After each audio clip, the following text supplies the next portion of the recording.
Limbok. Dalem, Mbok. Enten apa, Mbok?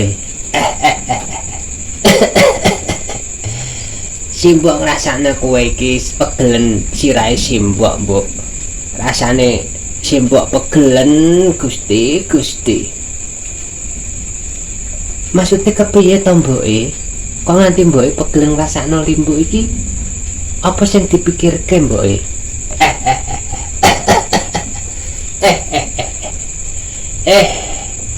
Pancene iki ngono Simbok iki ya pegelen ngrasakno awakmu. Mergo kepiye bocah prawan iki ngene kok ora gelem sithik-sithik diet sithik to, Mbok. Manganmu ora ukuran nganti awakmu ngono segere.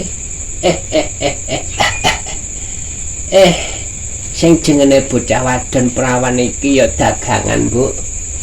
Sithik-sithik ya dijaga awake. Aja kelemon ginak-ginuk ngono to, Mbok. Mbok, kepiye? Aduh. Simbok mboten usah khawatir, Mbok. Ora usah nduweni rasa sing ora kepenak marang limbuk. Limbuk iki ya wis gedhe. Wis ngerti apa sing sak benere kudune limbuk lakoni, Mbok. Aduh. Ngene lho, Mbok. Simbok iki ya pusing 7 keliling. Sing jenenge bocah wadon iki biasane iku padha cilik-cilik cekli-cekli. Iki ngono putrine mboke sing ayu dhewe. Lah kok lemune ngene ora karuan. Aduh, limbuk. Mbok, kepiye, Mbok? Iki ngono miturute para Pak Gundul. Jarene Pak Gundul-gundul kae. Penak sing lemu, disawang ayem, ditakani sithik ya ketok isek lemu, Mbok. Ya Mbok. Ngene to, Mbok. Kepiye, Mbok? Kono iki olahraga to, Mbok. Ben rodok seger, ben rodok cekli, ben rodok langsing to, Mbok. Yen pancen iki wis kepengine Mbok, bakal limbu laksanakake supayane iso nenangke pikire Mbok, ya iso kepengin Mbok iki ayem tentrem, ya Mbok. Limbuk bakal budal, Mbok. Ya sing ati-ati, kono mayu-mayu kono ping 10 ngono, Mbok. Ben membakar lemakmu. Siap, Mbok.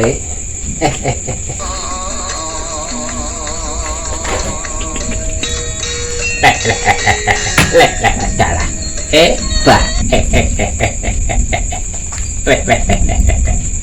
Ketemu denak limbuk nang kene iki. Apa kabar dirimu, Mbok? Pak Gundul, kepiye?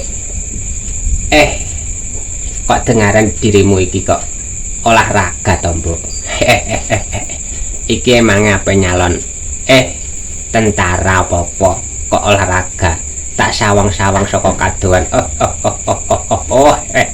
Eko limbuk tak dudu. Kok dengaran kok gelem mlaku-mlaku mlayu nganti tekan kono ping pira iki mau tak hitung, Mbok? Ngono ta Pak Gundul, kepiye? Iki ngono perintah Kanjeng Mbok supayane aku iki ya lari-lari, Pak Gundul. Emange ana misi visi apa, Mbok? Duwe tujuan apa ngono, Mbok? Aku iki ya kepengin diet kaya bocah-bocah kae sing duweni bodi langsing apik. Ngono, Pak Gundul. Iya. Sing langsing. Yen tak sawang tak tamatke iki ya ketoke ya pantes-pantes wae. Ya ketok isek seger kita. Weh. Waduh hai. Pak Gundul, kepiye? Yen pancen iki bener aturmu kaya mengkono yen aku iku jeh aduh hai.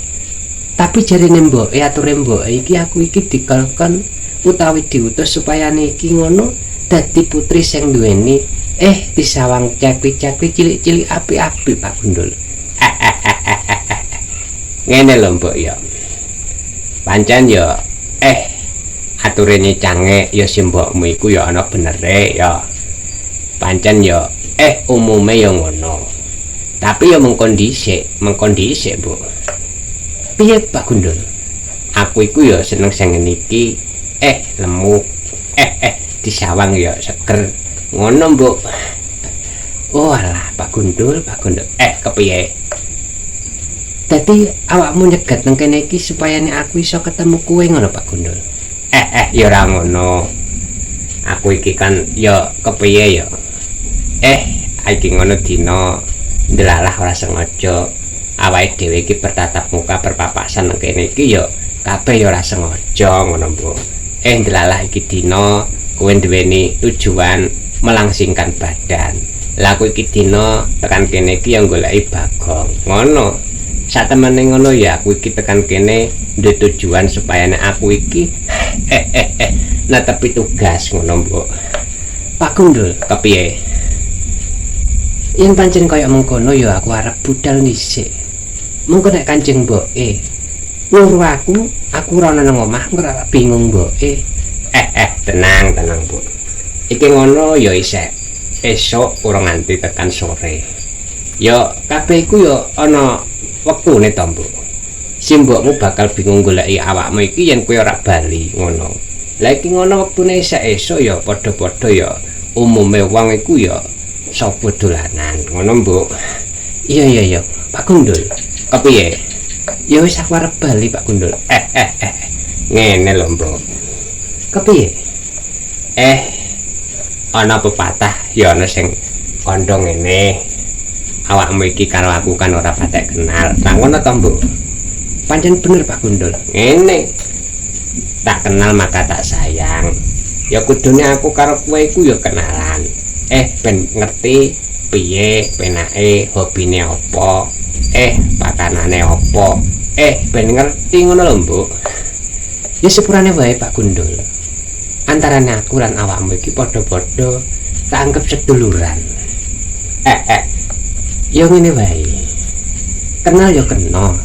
Tapi nek sejauh melangkah nganti mengutarakan perasaan hati, aku ora iso nampa, Pak Gundul. Oh alah, ya wis. Aku arep bali. Walah. Nalah mutung, Pak Gundul.